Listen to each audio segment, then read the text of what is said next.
Hare Krishna. It's my great honor and pleasure to be with all of you this evening. Thank you for coming.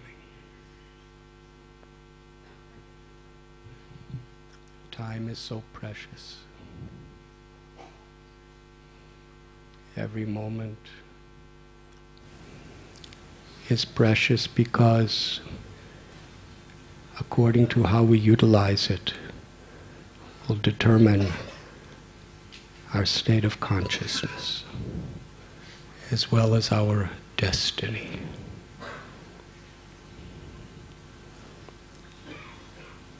Moment to moment choices. You see, spirituality is not just about making a decision. It's not just about we surrender and then it's over. The concept of Sharanagati, of surrender, is a moment-to-moment choice that we make. Just like when a person goes to college, you may decide to get a PhD, and you might be determined to get a PhD, which many of you are doing.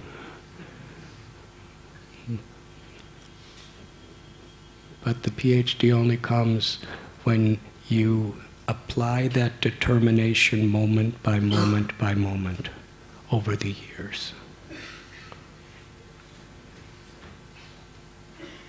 Chanakya Pandit said, a moment lost cannot be bought back, even with all the wealth of the world. So to choose to utilize our time to elevate our consciousness is really the highest expression of the human potential. And the power of sound is the greatest means for transformation. This is the topic for tonight.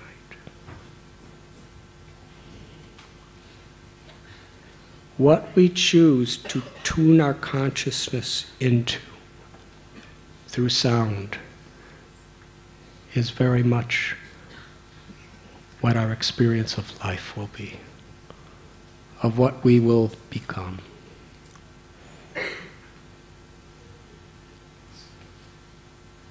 According to the Vedic literatures, Tene Brahma Hridaya Adakavaye Muyanti Atsurya, that creation was inaugurated through sound. It is sound vibration that actually begins the whole process of the evolution of the universe. From the subtlemost element of the Atma, the soul, to the ego, the intelligence, the mind, earth, water, fire, air, and space. It is all activated by time. The Vedic literature explains the whole potential of material energy. It is in a stagnant state.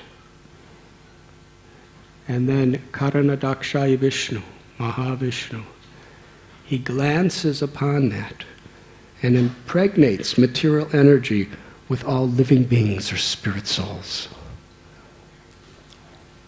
But then those spirit souls are all like dormant seeds.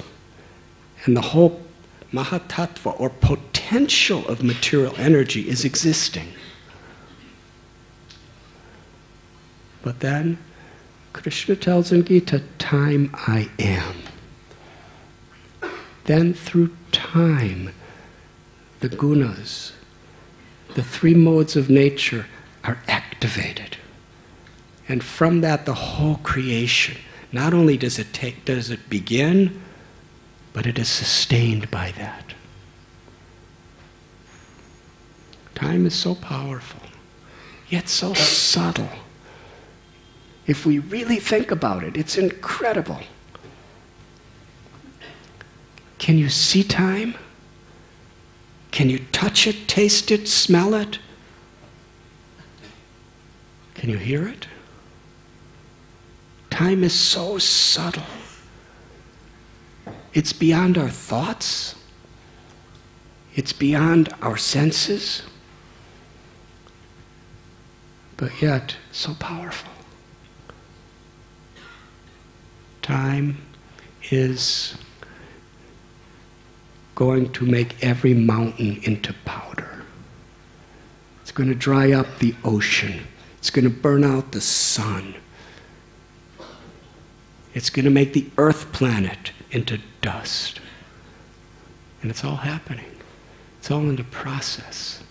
And that whole power is activated by sound.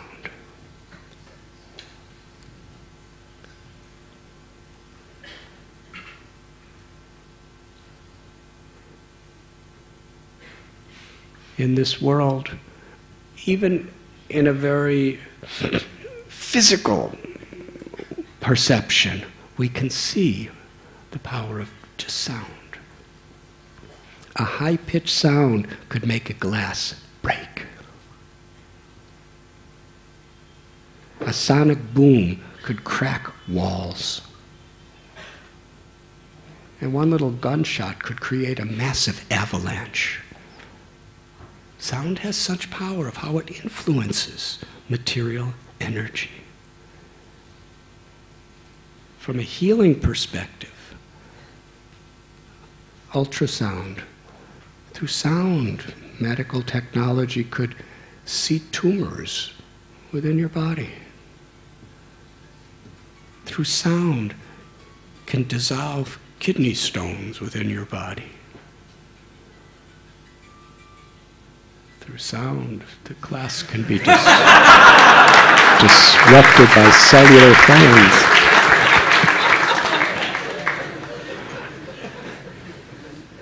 Thank you, that was the best part of the class.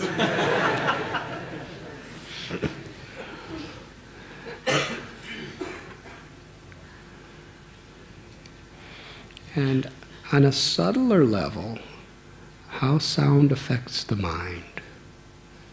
Because really a thought is a sound.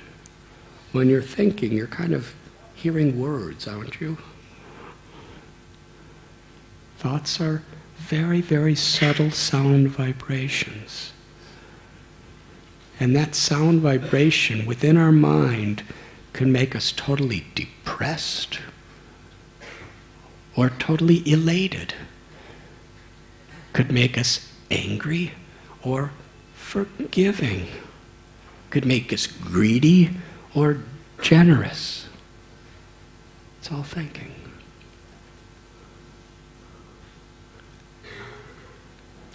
In the world today, so much of how individually and collectively we are affected is through sound. Education. We're reading books. When we read, it's a sound that's going in our mind with each word.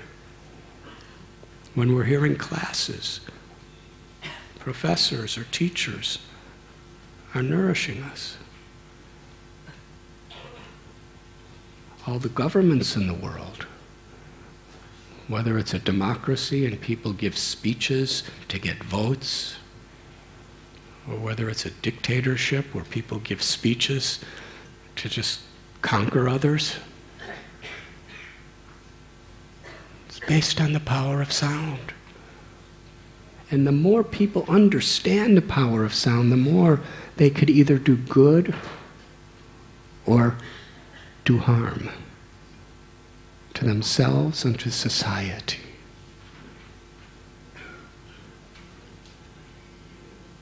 Knowledge is power. If we misuse it, it could have terrible effects. If we use it properly, it could be very beneficial. Music. how music affects people's minds, how it affects the society to think in common ways, and oftentimes how it affects our heart. Music has such a power to awaken various emotions. Some music, when it's singing about the injustices taking place, it makes us angry and ready to revolt and even lay down our lives for a higher cause, whether it's speeches, music.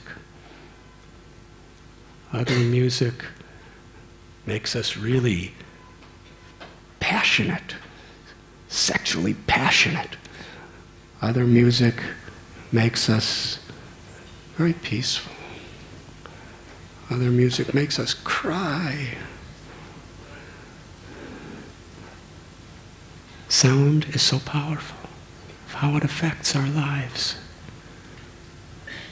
And all of the great saints throughout all the great traditions of the world have told us that the most direct way of transforming our consciousness to the spiritual platform is through the power of sound. In the Bhagavad Gita, Arjuna was playing the role of everyone within this world. We think we know things, but then situations happen that are beyond our control, and we understand that I really don't know much of anything.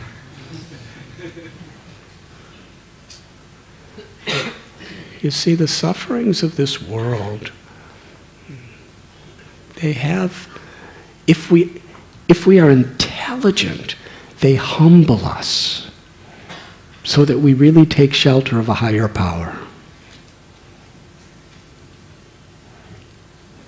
But if we're not so intelligent, then the sufferings in this world just make us more arrogant to just fight against. But the problem is, the powers against us are so beyond any of us. We have to grow old, we have to get diseased, and we have to die. And so many things happen in between.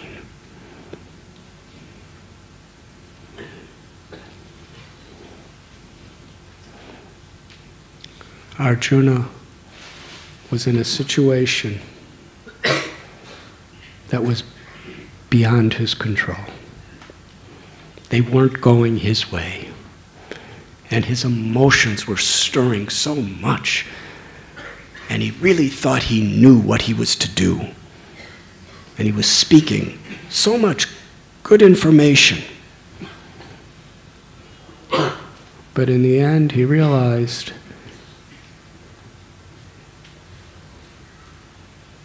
it wasn't enough.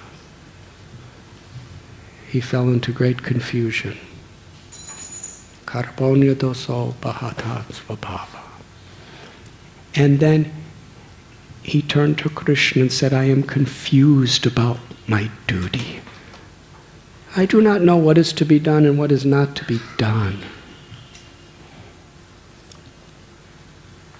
I've lost my composure. Please instruct me. Krishna, up until now I've just been talking with you and joking with you and treating you like a friend and all of that, and that was nice and it was wonderful. But now I'm really in an emergency situation and I need your help. Now I'm your disciple, you're my guru, please help me. And it wasn't until Arjuna, his heart was really open, that Krishna spoke. Until then he remained silent from giving any true instructions. Why? Because knowledge is sound. It is transmitted through sound.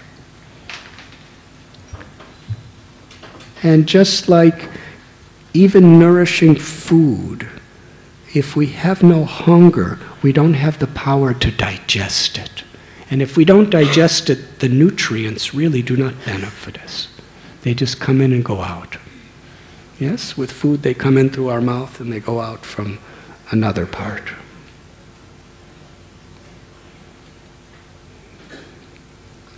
So sound.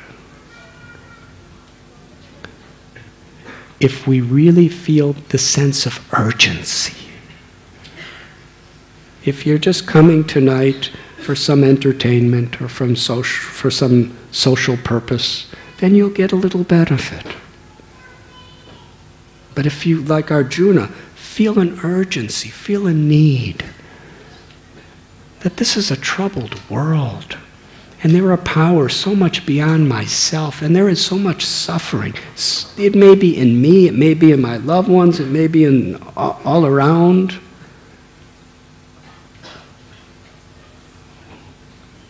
Unless we really ask these questions and have a need to discover the answers. Who am I? Why is there suffering? What is death? Who is God? What is my relationship? What is my real relationship with the environment, material nature? What is my relationship with other people? When we feel that there's an urgency to understand these things, there's a hunger of the heart. Then when we receive the power of the sound of transcendental knowledge, it comes in our ear, but it doesn't go out the other ear. It comes into our heart.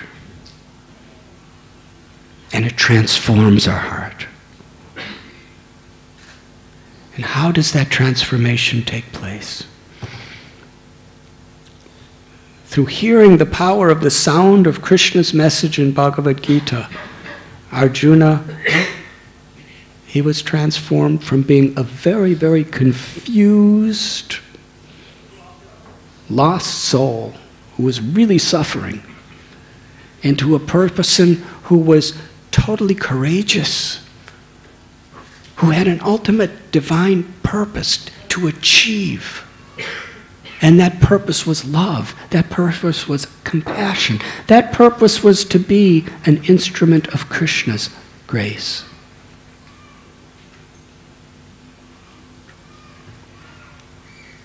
He became supremely happy because he no longer had an ego, a false ego. He was just an instrument of grace.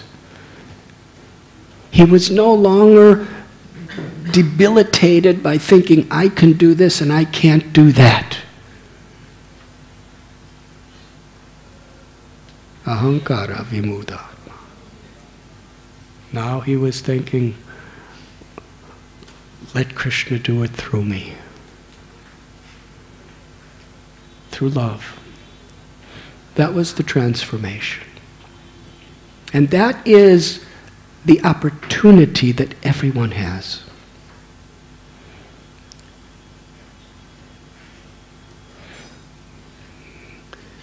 The true self is Satchit Ananda.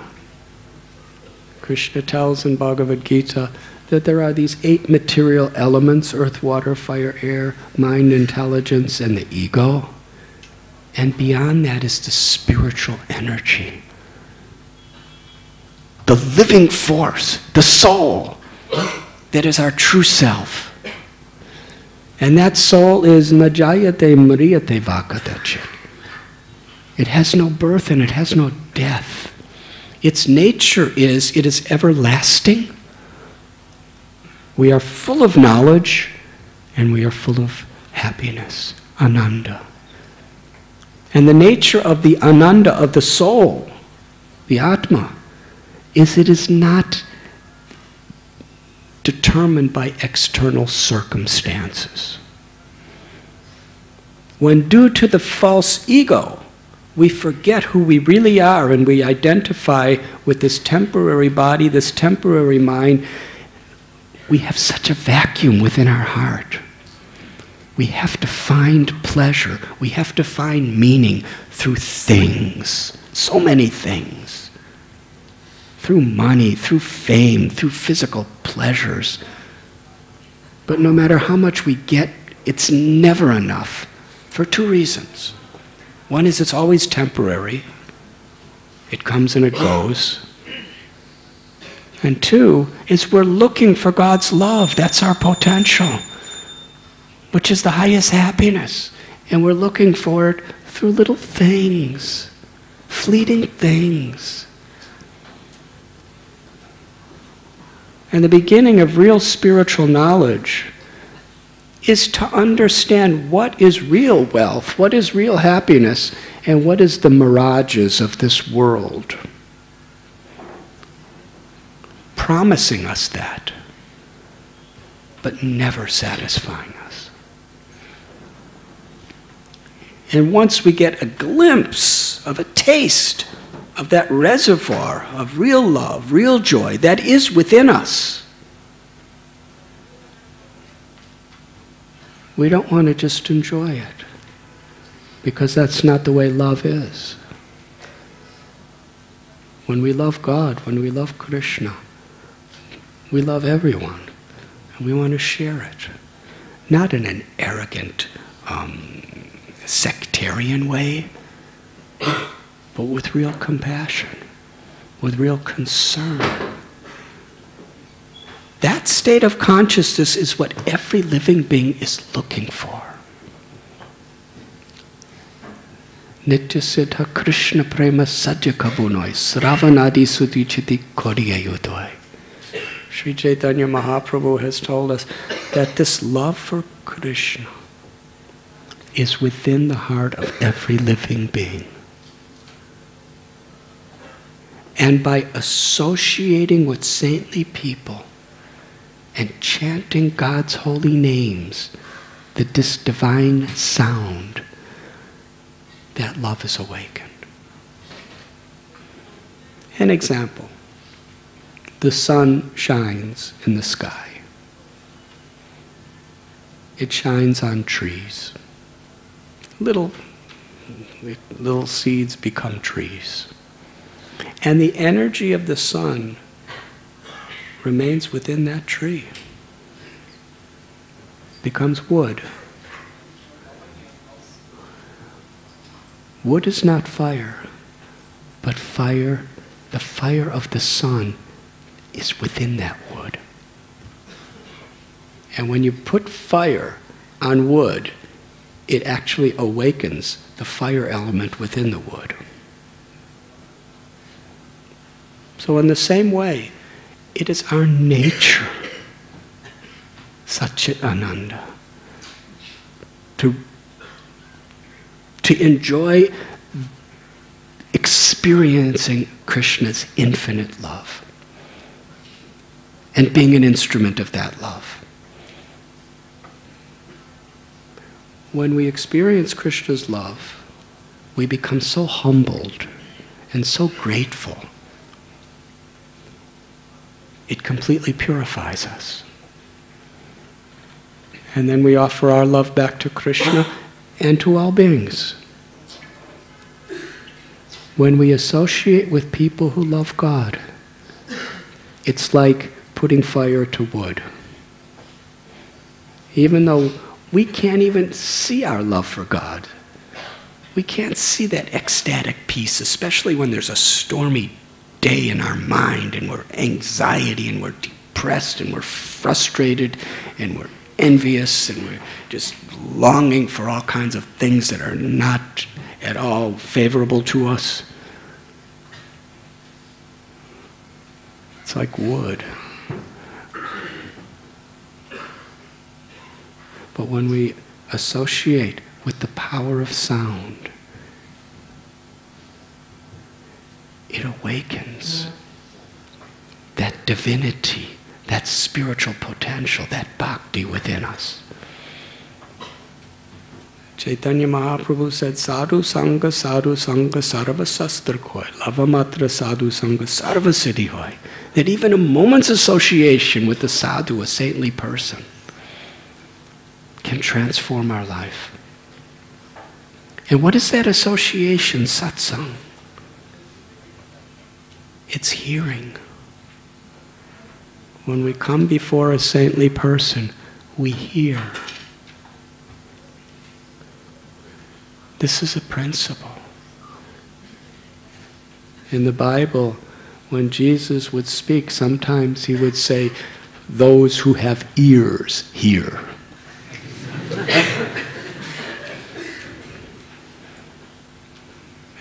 And whatever we see in Christianity is based on his words. Not only his words, but his life. And how do we know about his life? By other people writing it down. That's sound. Krishna spoke the Bhagavad Gita. Those are his words. And his life was such a transcendental inspiration. Vyasadeva wrote down his life in Srimad Bhagavatam. That's the power of sound. And when we associate with people who love God, they will speak God's message. This is the principle of parampara, or disciplic succession. Tene Brahma Hridaya Adakavye. Krishna spoke to Brahma. He just spoke a little. But that little that he spoke awakened so much from within him, his potential to know God, to love God. And through sound, he created the material, physical, subtle universe.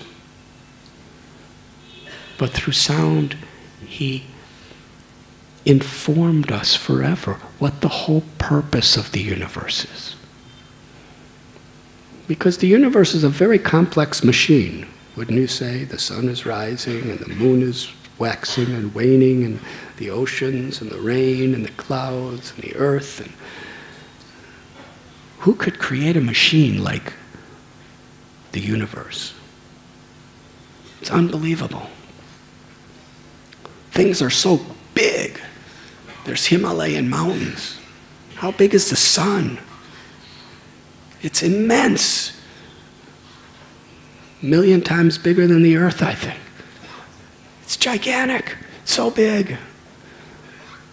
But yet, even though there's such enormous planets, mountains, oceans, everything's composed of particles that are so tiny, they're inconceivably small. Molecules, atoms, neutrons, electrons. And then there's energies in between those. Nobody could see them. We just could see some things, and by the way those things are moving or affected, we can understand there's something subtler making it do that, and then we have to speculate so many ways. It's inconceivable. Bigger than the biggest, smaller than the smallest, everywhere.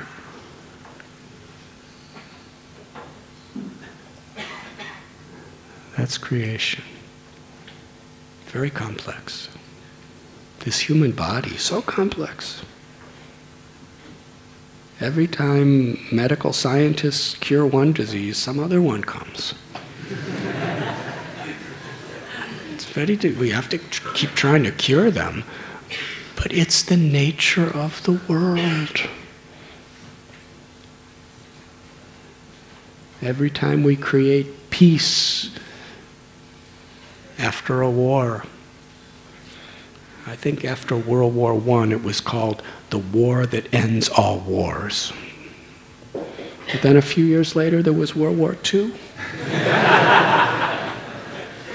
And it was worse. And then after that there was the League of Nations and the United Nations, and we're forming this so that there will be no more wars. There's so many wars. There's always. So that's the way creation is.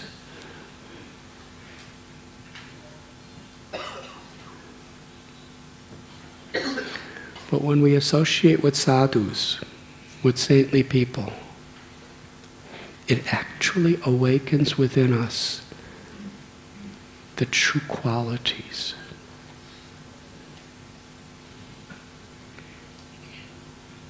Of the soul.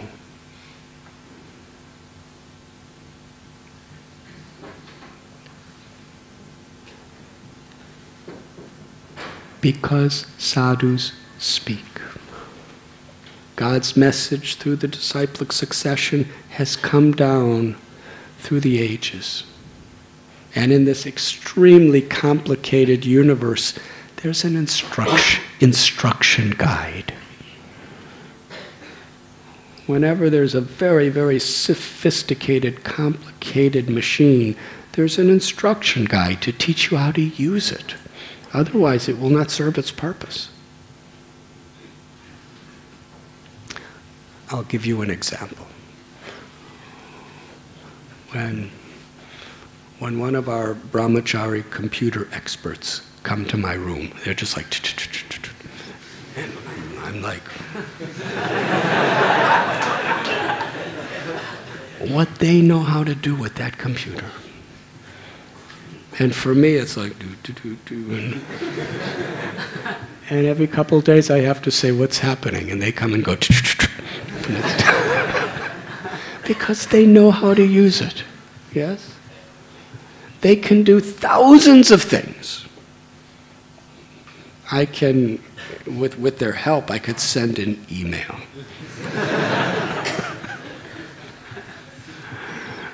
But it seems like, I don't know, India is very much karmically oriented toward computer engineers and software engineers.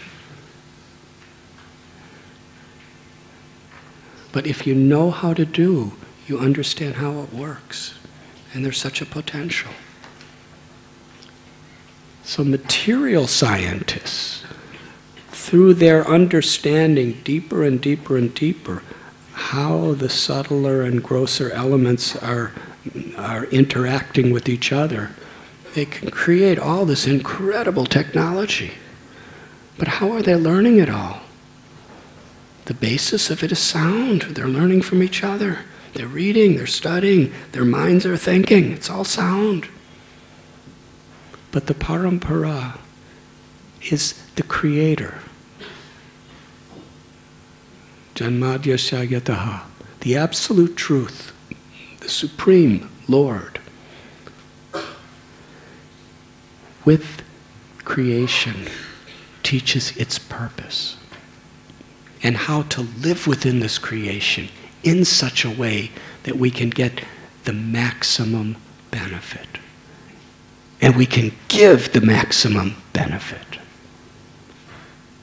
So why, as eternal souls, divine children of God who have unlimited potential to love and to create peace and to create incredible happiness within this world, and ultimately to help people to be liberated from suffering and find Krishna, why should we be satisfied with anything less when that potential is within us?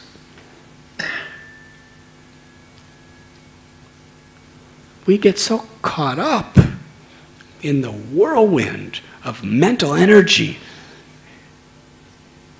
and people are so in that flurry of passion and ego, we just lose touch with what we really want.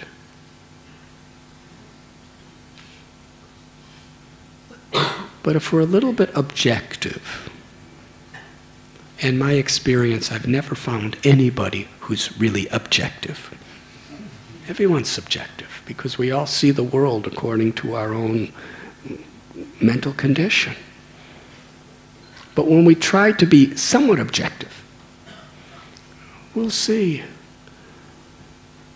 that no matter how rich you become with money, it doesn't make you much more happy. The same depressions, the same frustrations, the same arrogance, the same challenges are for everybody. Whether you're a billionaire or whether you're a brahmachari in the ashram, sleeping on the floor. The simpler we can find our happiness in simple things, the happier we become. And I've seen it. I've seen extremely wealthy people who are really happy. But why are they really happy? Because what happens with the stock market and what happens with the labor unions and everything else going on doesn't really affect them so much because their happiness is from simple things. Simple things like loving relationships. Simple things like taking prasad.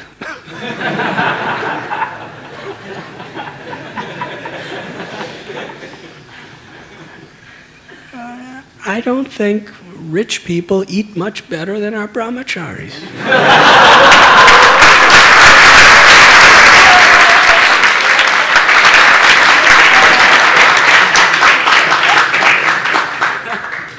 But the difference is our brahmacharis probably enjoy some rice and dal more than other people, with the most highly paid chefs preparing various exotic preparations for them. Because the happiness is not in the taste, in your tongue. The happiness is in your state of mind and heart, right? How many of you have been really upset and miserable, and then you eat your favorite thing? Did that make you ecstatic? It's like...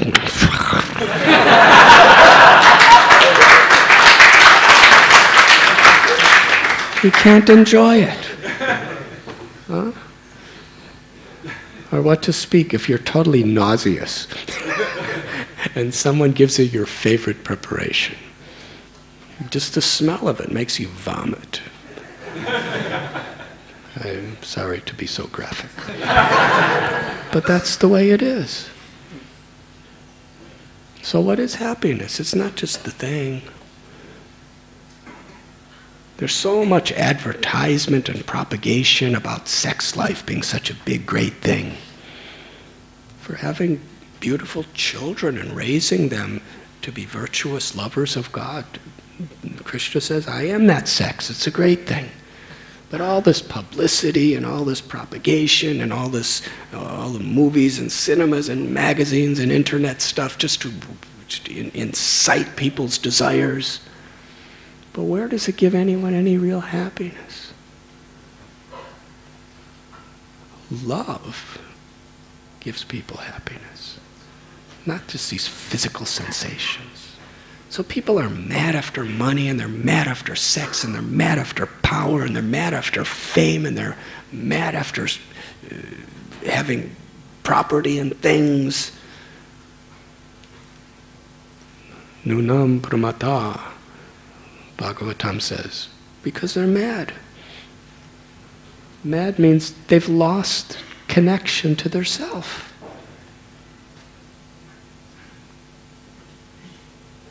And what they're looking for, they can't find because it's in the wrong direction.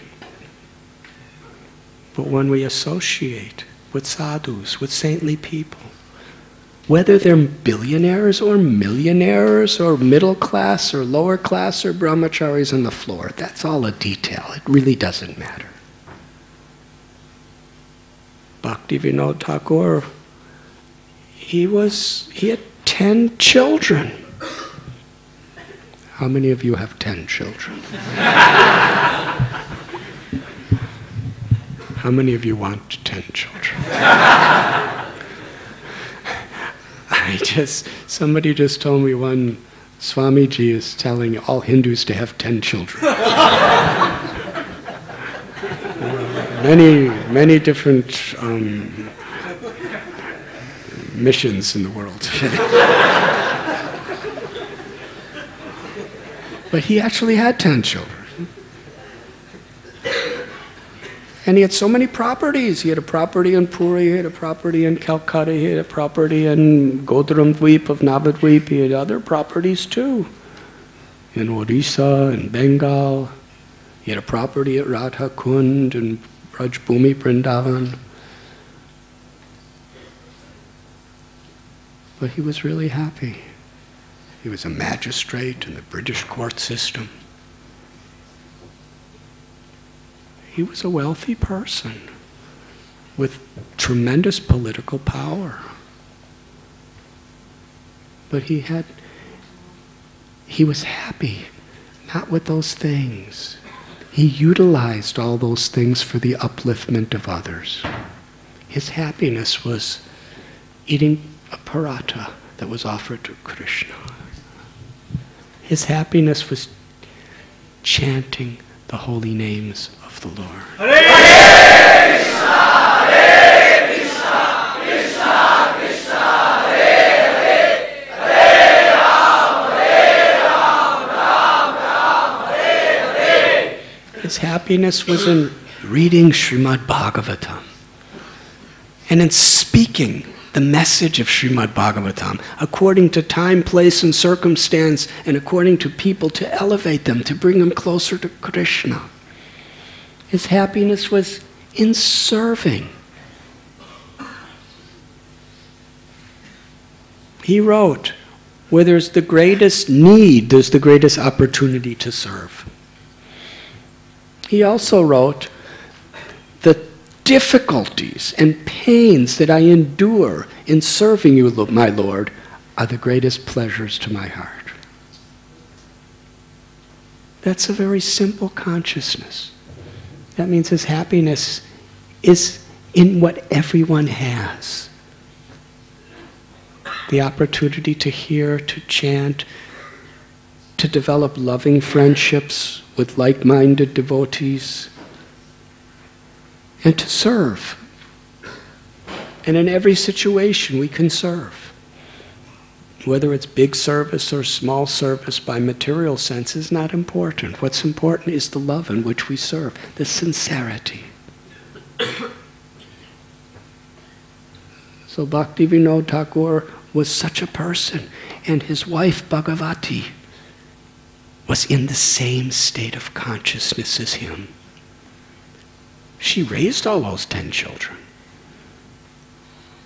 And every one of those children were Paramhamsas. They were all saints because of the example of the mother and father. And a person who used to come and sometimes live in a little hut on the property of Bhaktivinoda was Gorkishore Das Babaji. He had nothing. He was a Babaji. He had no wife, he had no family, he had no children. His only clothes were just a little kopan, a little loincloth that he wore. What he ate, just anything. Vegetarian, of course. He really didn't, But he just loved to chant the names of God. And he loved to hear the wisdom of Bhaktivinoda Thakur. So they were, either one, they were happy with the simple things in life. Bhagavad Gita is teaching Arjuna to be happy with the simple things in life. And with that state of consciousness to perform one's duty. Whether one's a warrior or a politician, whether one's a scientist or an engineer or in business, those are all details. If we're happy with the simple things, loving devotional service to the Lord, and relationships based on that, then we utilize what we have with love. Otherwise, we are exploited by the very things we have because we become so attached to them. And then their condition becomes our whole state of reality. Yes? It's like Srila Prabhupada gave an example. He was driving in a car. Somebody was driving him. And he saw somebody crash into somebody else. It wasn't a bad crash. It was just a scratch. And the person came out of the car and he saw his car was scratched. And he was so angry. He was screaming at the person. He said, "You scratched me!"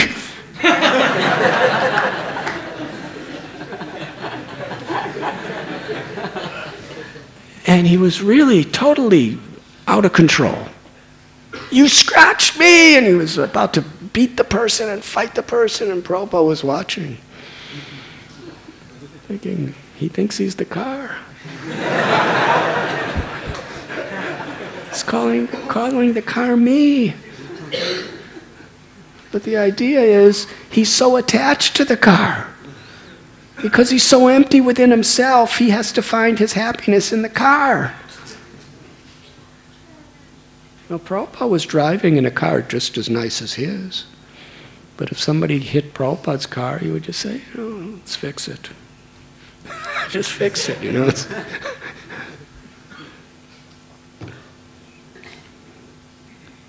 And when Srila Prabhupada was in his last days and his body was emaciated, Bhakti Swarup Damodar Maharaj, who was a great PhD scientist, he came and saw Prabhupada and said, he didn't say anything, but he was really broken-hearted to see his guru in such a physically ill state. And Prabhupada smiled. Prabhupada laughed. He said, "You are a scientist. You require evidence. I've been telling you all along that we're not these bodies. Well, you see, I'm still the same me, and I'm still just as happy, even though my body's like this." So he was using his disease just as a way of serving others. We were speaking the other night about Bhakti Tirtha Swami Maharaj. I remember the first day I came to Gita Nagari. Brajalila Devi is here, one of his dearmost disciples. She called me and told me that Bhakti Tirtha Swami only had 3 days more to live, the doctor said. And he was requesting for me to come to visit him. So I immediately, canceled whatever I was supposed to do and came. I was at a festival. There was a couple hundred people. And the main day of the festival, I was supposed to give a lecture in the afternoon. And in the morning I said, "I can't give the lecture this afternoon because I have to go." So the organizer of the festival, he said, "Well, all these people are here, they came so far. Why don't you give a morning talk and then go?" So I said, "Okay." So I gave the morning talk, then I said, "I have to go." And then the organizer came. And about 100 people came. Like 6-hour drive. And there were these people all in his room. And he was talking to them. And I just couldn't believe what I was seeing. It was actually incredible. It was unbelievable. It was astonishing. Would you like to hear? People were totally transformed just by looking at him and by everything he spoke. Pin drop silence. Everyone was weeping with gratitude, receiving the words he was speaking.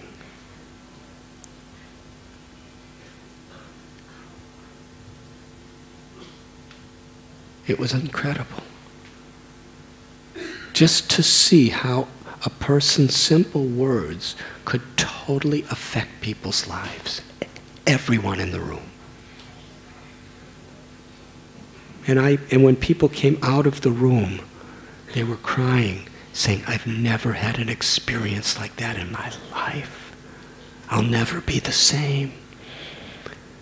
And I went back in the room, because actually he was saying the same things he kind of always said. He was talking about loving devotional service is the highest aspiration that we can have. And how to access that, we have to actually be humble and grateful and forgiving to others. If we hold on to spite and grudges and all these things, we're just holding on to our ego and another birth and another birth. We have to let go. It's not all. The only thing that's really important is to forgive, to be grateful, and to actually be transformed by the power of sound. So I went back in and I said, how did you do that? I've known you for 40 years. I've seen you give hundreds of lectures, and I've seen you give hundreds of talks, and you're saying more or less the same things. But today, everyone was weeping. They were crying. They'll never be the same for the rest of their lives. None of these people. You just went right to the core of their hearts and occupied it with devotion to Krishna. That's what you gave them. And he smiled. He was emaciated, and he was tumors on his body, and he was supposed to die in a few days. And he said, this disease is a blessing, because my life is to serve. And I could serve people more powerfully in a few days in this state than I could in years in a healthy state. So I'm not here to enjoy the body, I'm here to serve with the body. So now the body is giving me the greatest facility to serve in this state. So he said, it's a blessing. I'm so grateful. I'm so happy. Does that make sense? So Srila Prabhupada, he was like that.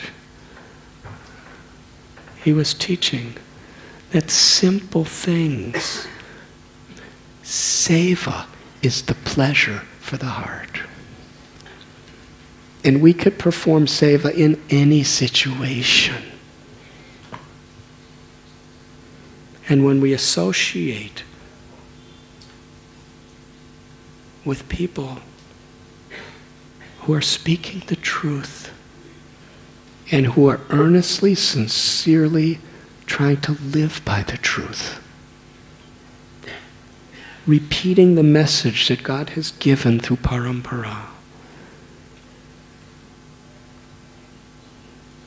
then it awakens the fire of that love, of that joy of serving from within us. So satsang is about sound. The Srimad Bhagavatam tells one of the effects of Kali, or illusion, this age, is that people go to holy places to bathe in the rivers, but they do not hear from the self-realized saintly persons who are there. It's most important.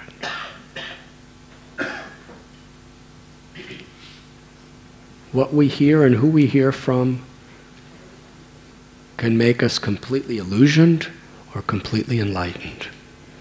Can make us a terrorist or can make us a compassionate instrument of God's love.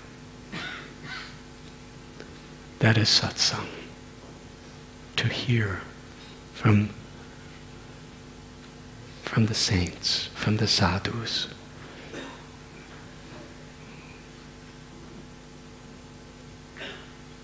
And what do the sadhus and the shastras teach us? That the prime benediction for all humanity is the power of the sound of the mantra, the holy names of the Lord. This is the prominent conclusion of scriptures.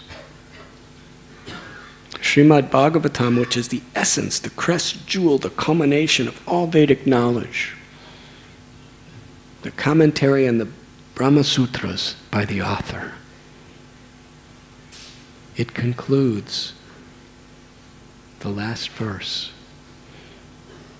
that by associating with saintly people and chanting the holy names of the Lord, one will be liberated of all suffering and ultimately attain the love of God that's within us. That's true liberation.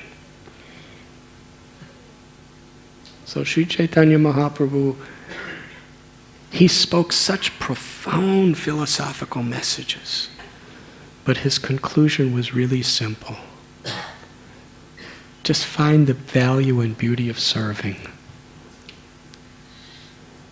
and chant the holy names and share this message of kirtan with others.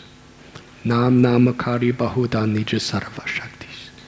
Because the name of God and God are non-different. Golokera premadana harinam sankirtana. This sound vibration has descended from the spiritual world.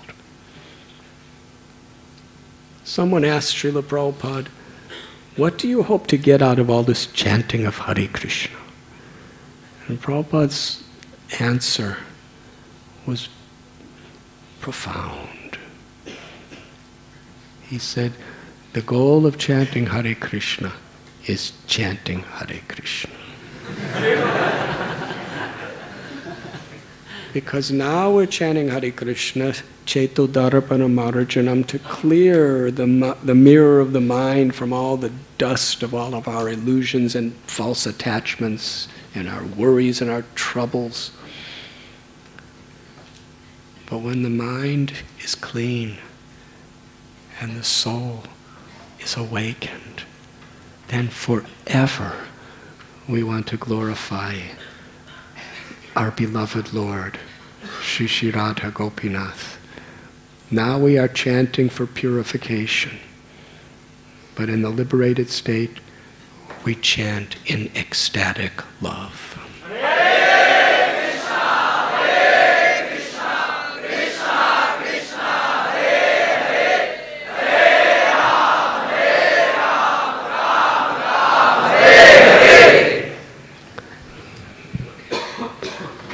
That is the power of sound. Would anyone like to ask any questions?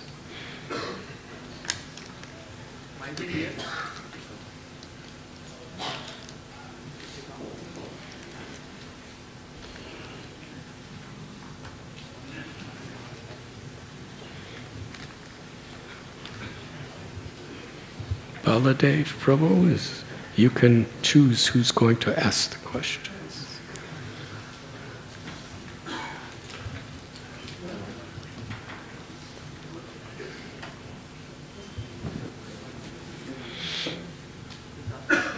Hare Krishna. Can you stand up, because I don't know where the power of sound. When it comes to microphones and sound systems, we don't know who's speaking. Please tell me, what is your favorite sweet in Prasadam?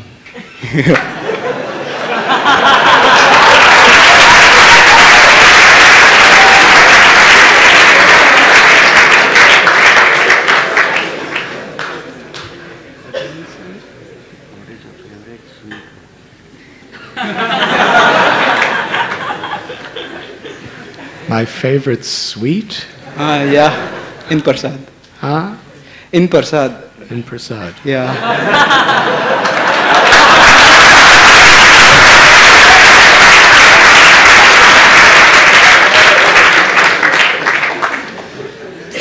This is a very philosophical question.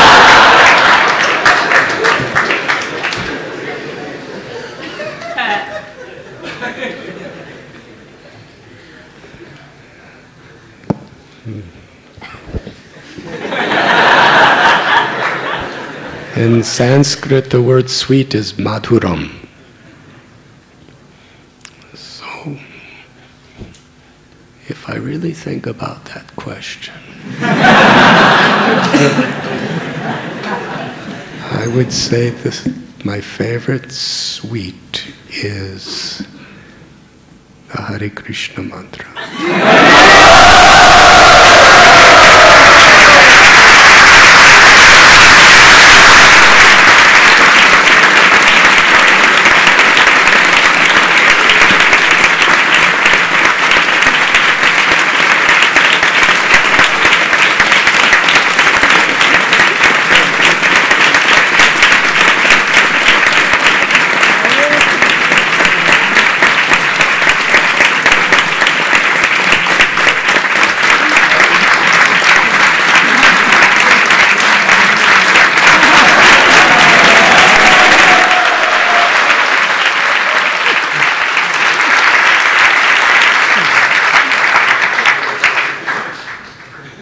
It's the most sweet of all sweets.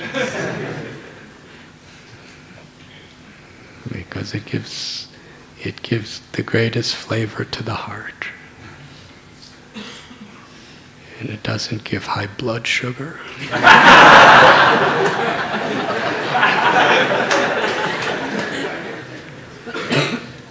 And you can take it all day long and never get sick. You become very ecstatic.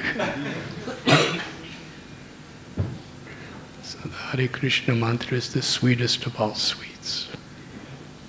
Because prema, loving devotional service, is the sweetest of all sweets.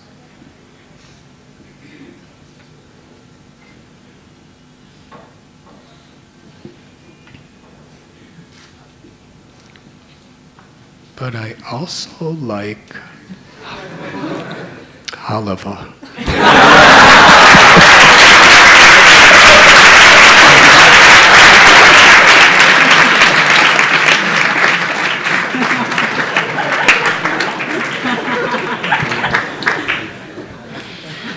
Does that answer your question?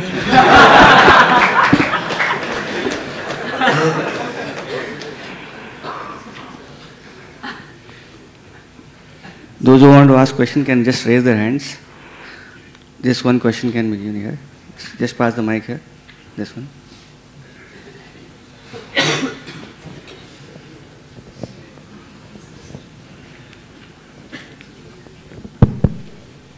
Hare Krishna Maharaj. Maharaj, you have always emphasized the relationship between devotees and the loving exchanges between the devotees. So, Maharaj, can you explain who exactly is a devotee? What is the definition of a devotee? Who is a devotee? Yes, Maharaj. Who exactly is a devotee? Is someone who chants Hare Krishna, can we call him a devotee? Or is it something beyond? One time, Lord Chaitanya in Puri was asked the same question. There were a group of Vaishnavas, devotees from Kulinagram. And Kulinagram in those days in Bengal was well known for making very good silk ropes that were very strong. So Lord Chaitanya, because all of the people who came from Kulinagram, they were all grihastas, they were all household, family people. And Lord Chaitanya told them, every year come and bring your best ropes to pull the chariots of Jagannath, Baladev, Subhadra.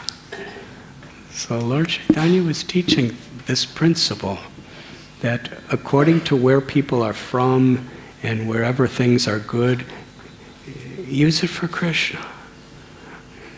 Yukta Vairagya. This place is known for good ropes. That's wonderful. You all know how to make good ropes. Don't renounce it. Make them for Jagannath. And not only for Jagannath, for everybody. because there's going to be millions of people using those ropes to pull Lord Jagannath. So how, if you make those ropes, how you're spreading bhakti and you're giving such pleasure to Jagannath and you're giving such pleasure to all the millions of people that are going to be pulling the ropes. So through that simple instruction, bring ropes every year for Jagannath. He was teaching the essence of bhakti. So the next year they came, they brought the ropes. And one of the devotees asked that we are families. We have our wives and our husbands and our children and our jobs. And how can a family person like us, how can we become Krishna conscious? How can we develop love for Krishna? And Lord Chaitanya gave two instructions. He said, just chant the holy names of Krishna and serve the Vaishnavas. Serving Vaishnavas means hearing from them and then applying what we hear. Hearing from Vaishnavas, enlightening Vaishnavas, and any other type of service. And service is with care, with concern for the body, mind, and soul.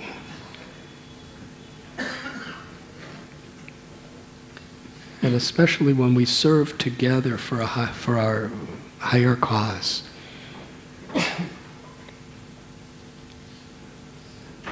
So they asked a question, how do we know who's a real Vaishnava? And Lord Chaitanya said,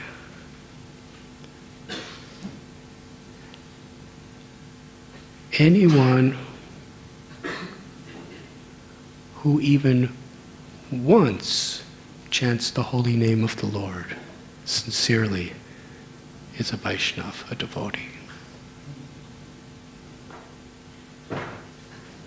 So they went home. They took that instruction very deeply. Then they came back the next year and they asked Lord Chaitanya a question. They said, we are householders, so busy with our family lives. How could we become Krishna conscious? And Lord Chaitanya said, you should chant the holy names of the Lord and serve the Vaishnavas. And they asked, how do we know who a Vaishnava is? And Lord Chaitanya said, one who is constantly chanting the holy name of the Lord is a Vaishnava. So they took that to heart and they went home. The next year, they came back. They said, how do we as fallen householders become Krishna conscious? How do we love Krishna? And he said, you should chant the holy names and serve the Vaishnavas. And they asked, how do we know who's a Vaishnava?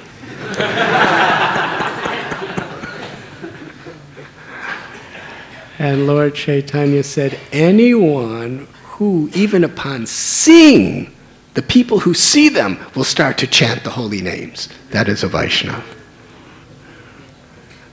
So in other words, there's different levels of devotees. So one who has faith in the personal conception of God and who follows the principles of devotional service, at least with faith, at least has faith in the principles and is, making an effort even with shortcomings, that's a Vaishnava. On a preliminary level. And one who's actually very sincerely serving and very sincerely following and who actually is developed a taste for the holy name is a higher Vaishnava. And one who's really tasting the holy name and really connecting to Krishna's grace in such a way that they just want to be an instrument of Krishna's compassion in every way to others, that's the highest Vaishnava. Now we can understand this from many perspectives. Srila Prabhupada, in several places, he says a true Vaishnava is a person who is free of all envy.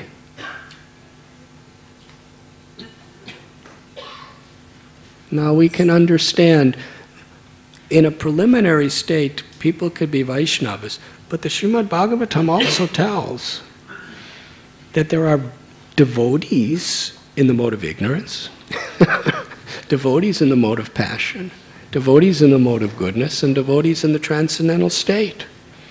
Devotees who believe in Krishna and who follow certain principles in the way they dress and the way they, do some sadhana and everything, but they're arrogant and they're abusive to others and they find faults in others and they like to criticize others and they're envious. They're devotees, but in the mode of ignorance. And those who are devotees who really want results to their actions. They want wealth, they want fame, they want recognition.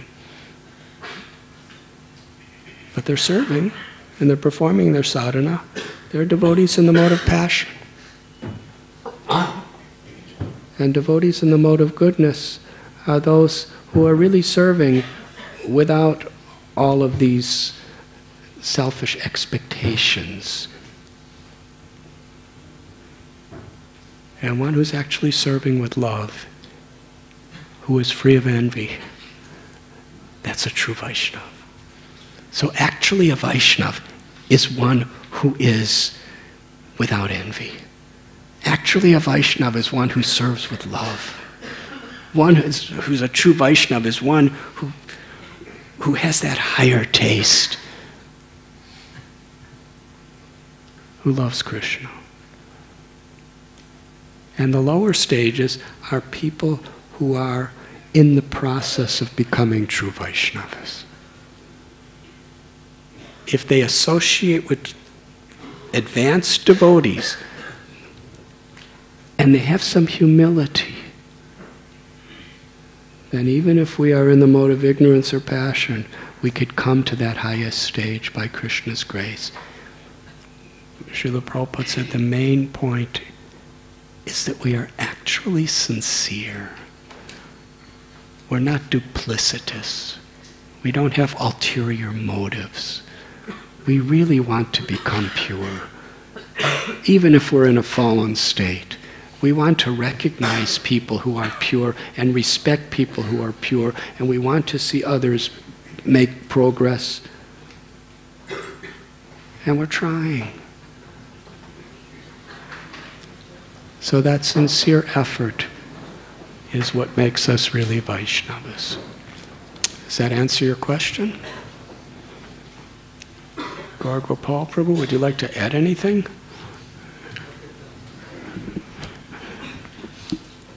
Yes, one question that side, the red shirt.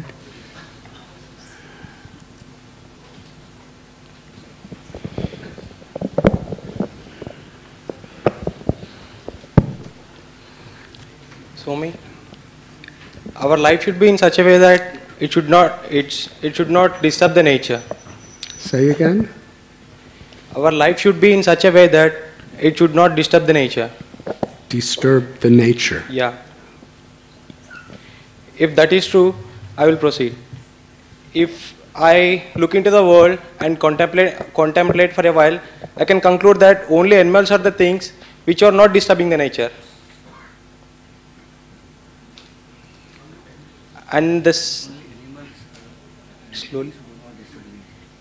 Only animals don't disturb the nature. Yeah, okay. Only animals are not disturbing the nature. Every human is disturbing the nature. The very beginning thought as a human will start disturbing the nature. Like as a human, I start to wearing clothes. The wearing clothes itself somehow disturbs the nature. I start cultivating the land. That disturbs the nature. And eventually it goes on. Eventually it becomes, I start doing engineering. That disturbs the nature. Yes, it is. Yes, it is.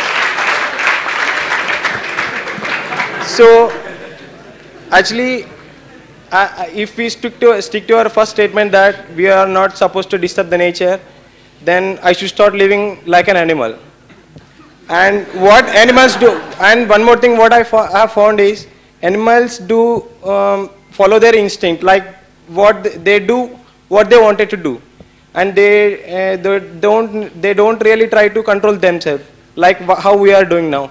They don't need any temple, they don't need any guru, and they need nothing. They live happily out there.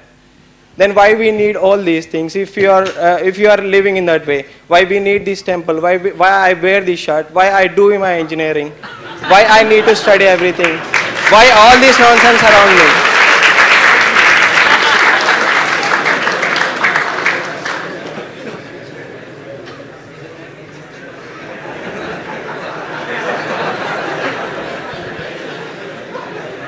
Hare Krishna.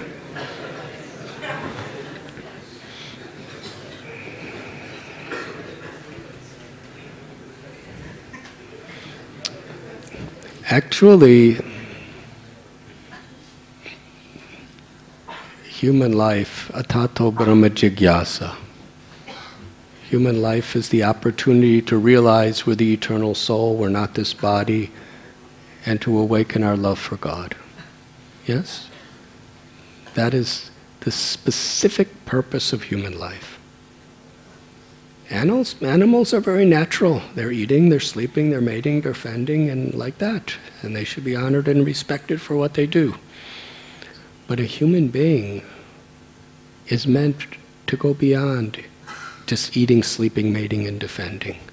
Because with the consciousness and the intelligence that a human being has, to understand what is beyond birth, what is beyond death, which animals can't do. When we use that power to just act like animals, then we pollute the world. It's not humans that pollute the world. It's humans who give up their human purpose to live like animals that pollute.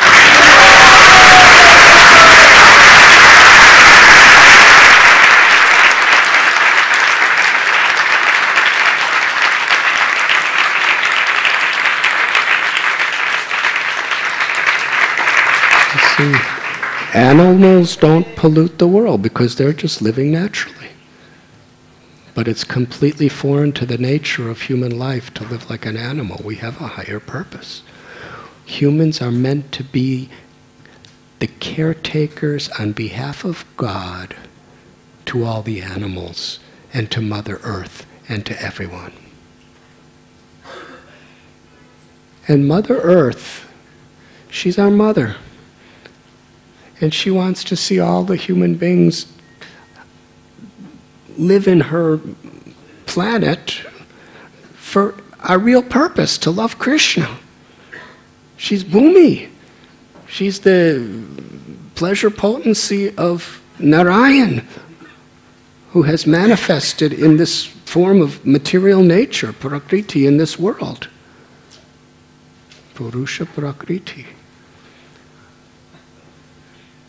So if we have a higher purpose, and we're actually living simple living, high thinking, as Srila Prabhupada and our acharyas taught, then even if we make clothes,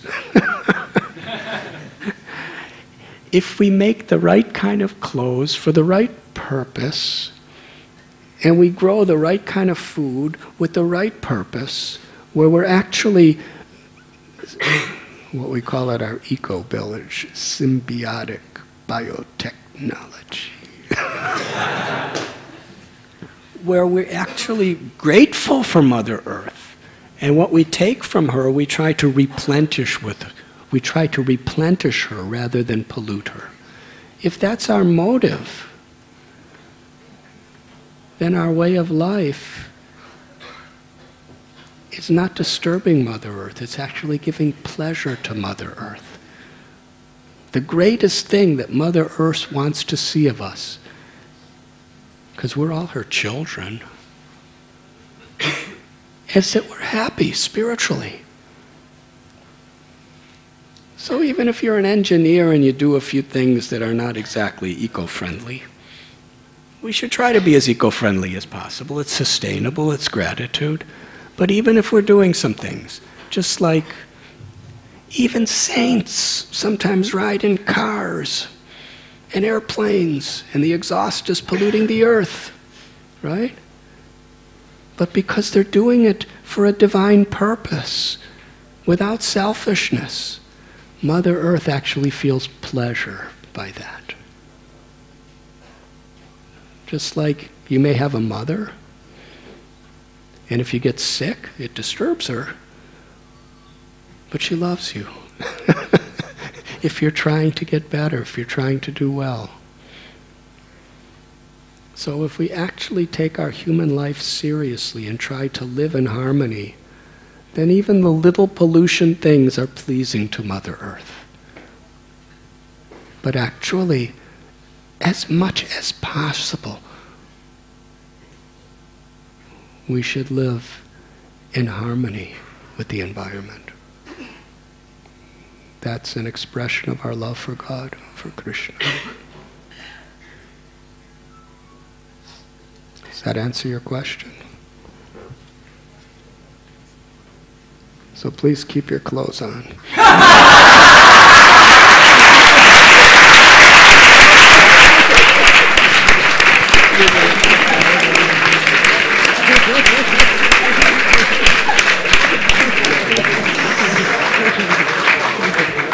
It's all right. Mother Nature is more happy with you, with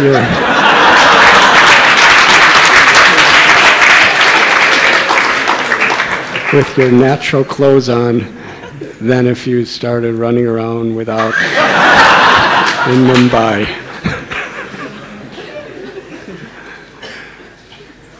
Any other questions? Okay, one mic is here. Just pass the mic here.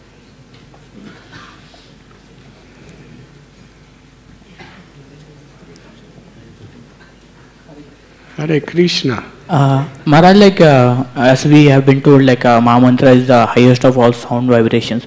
But mostly, some of the time, what happens is that when we are in our locality or we are in our home, some of our relatives plays Bollywood or Hollywood sound. So, we were accustomed to that sound previously. So we started chanting Maha Mantra in that particular tone. So is it like is that that will give same benefit as we chant from?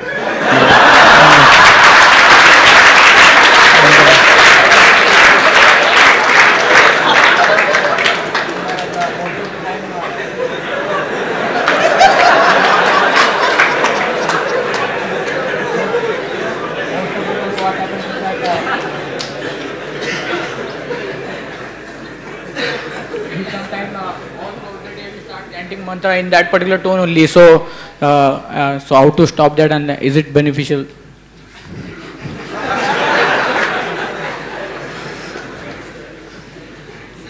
You are really an amazing crowd.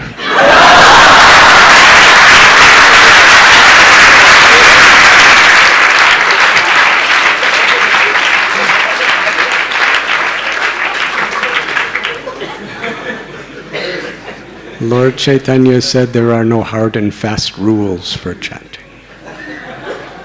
So if you chant to those tunes, it's very good. But if you chant to the tunes that our great acharyas have chanted, it's far better.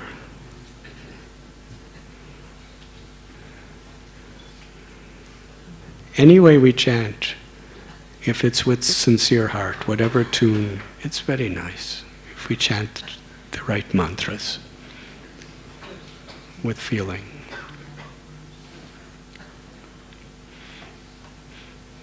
But when we chant following in the footsteps of the great acharyas, that really connects us in a much deeper way as we chant.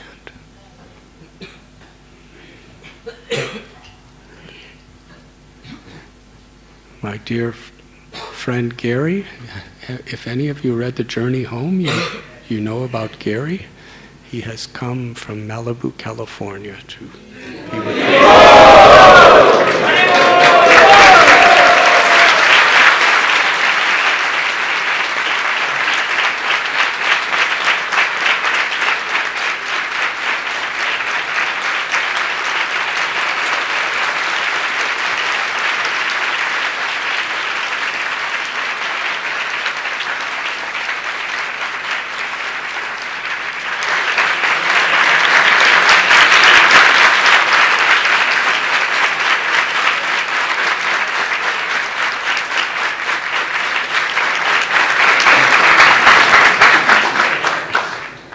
like to say something to these students, Gary?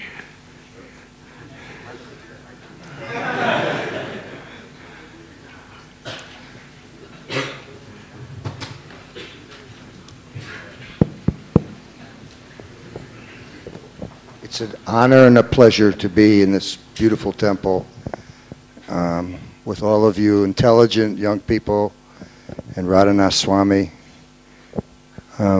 You're the future. The way I see it, you're the future of this planet. And from what I can see, it's in good hands. You asked some interesting questions. And Radhanath always has the perfect answer.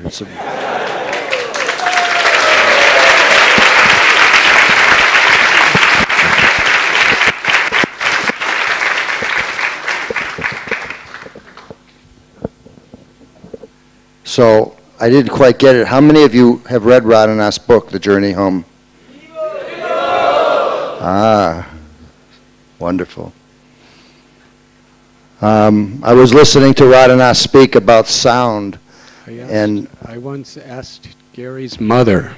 I asked Gary's mother if she liked, she said, I read the book. I said, did you like it? She said, how could I not? It's all about my son.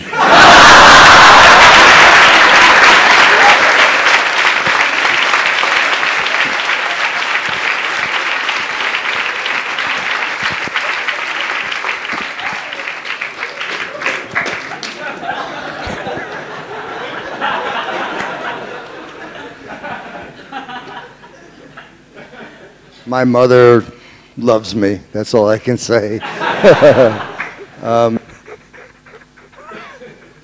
Does anyone want to ask me anything at all? No. That's smart, because Radhanath could answer it much better. I listened to Radhanath speak tonight, and it made me think about what he said, that words, very powerful, more powerful than bullets. You know, listening to Radhanath speak, the words inspire us to become better, to become closer to God, to serve man. Listening to Hitler speak, he talked people into murdering millions of people. So words are very, very powerful. And I think we should all learn to think before we speak. I've heard it said that words are like arrows. Once you release them from your mouth, you can't retrieve them. And sometimes we wish we could, because we say stupid things. But Radhanath is right. The vibrations of sound and words. You know, in the Bible it says, in the beginning was the Word, and the Word was God. You know, and as he was saying, the words, sound, vibrations are what move everything in life. So, Hare Krishna.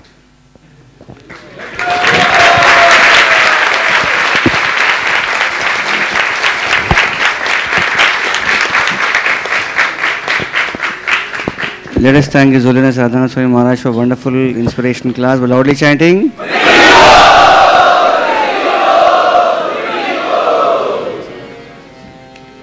Hare Krishna, Hare Krishna, Krishna Krishna, Hare Hare, Hare Rama, Hare Rama, Rama Rama, Hare Hare.